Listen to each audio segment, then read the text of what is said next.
He got a letter from the city saying he was being fined $1 million for violations committed from the prior owner of his house. Is that legal? It's tonight's Help Me Howard with Patrick Fraser.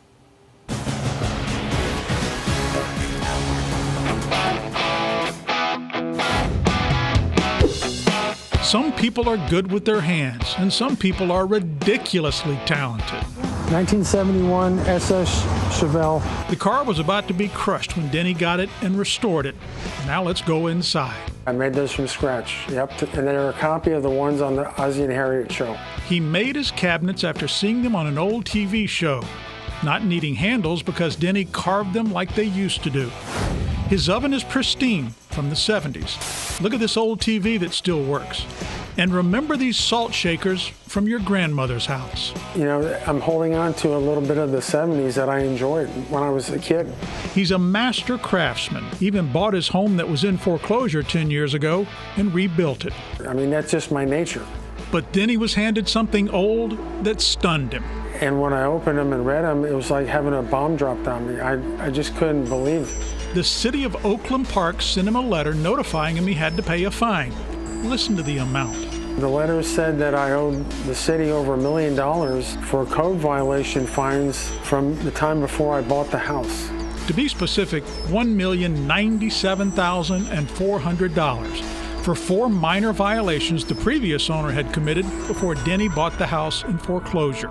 Petty things like overgrown weeds, trash in the carport. The title company had told Denny there were no fines or liens when he bought the property.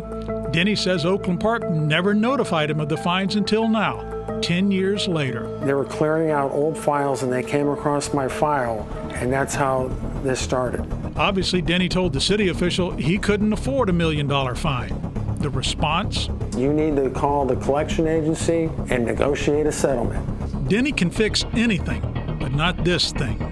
Because this is a monster that's way too big for me to handle. You guys are aces with helping people in predicaments. I don't know about that, Denny, but can a city allow fines to grow for 10 years and then come after you? Howard? Yes, they can. Government agencies do not have to notify a new owner about the fines, allowing them to grow.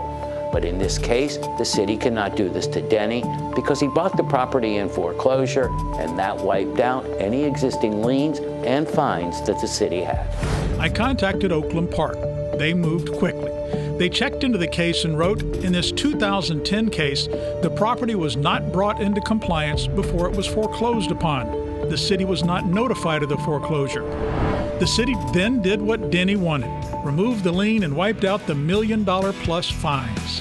Without you guys, they would have destroyed my life completely. There's no doubt in my mind. When we went back to tell Denny the good news, he had another car he had restored from the junk pile to show us, a 1960 Corvette. Hearing the engine he had rebuilt hum along made him smile, making him almost as happy as knowing $1 million headache was trashed. Thank God, thanks to you, Howard, Channel 7 News, and Help Me Howard, man. I mean, you guys are like my guardian angels. $1 million in fines. You'd think the city would check to see if the fines were legit before they sent that letter. Oh well, glad we could help you, Denny. Now, before you buy any property, do a lien search to make sure there are no hidden surprises. If you can't do it, you're spending hundreds of thousands of dollars on a house. So a few hundred for a professional to do the search is worth it. Things not fine with you, ready to restore your peace of mind? Lean on us to foreclose on the problem and leave you feeling like $1 million. With this Help Me Howard and Patrick Fraser, 7 News.